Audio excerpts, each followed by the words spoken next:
கொடுக்கிறாரு. இதுவரையிலும் நடந்ததை நினைச்சு வருத்தப்பட வேண்டியது இல்லை. இதுவரையிலையும் அப்படி நீங்கள் நினைத்தது நடக்காமல் இருந்தாலும் இனி நீங்கள் ஒரு காரியத்தை நிர்ணயம் பண்ணுவீர்கள். கர்த்தருடைய ஞானத்தோடு நிர்ணயம் பண்ணுவீர்கள். ஆவியானவர் உங்களுக்கு ஞானத்தினால் நிரப்புவார். அந்த புத்தி உங்களிடத்திலே வரும். அந்த தைரியம் உங்களிடத்திலே வரும்.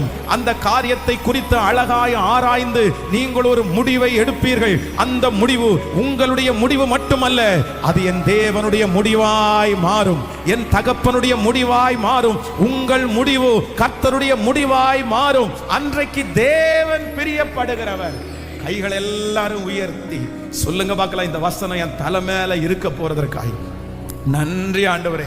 நீ ஒரு காரியத்தை நிர்ணயம் பண்ணினால் அது உமக்கு நிலைவரப்படும்.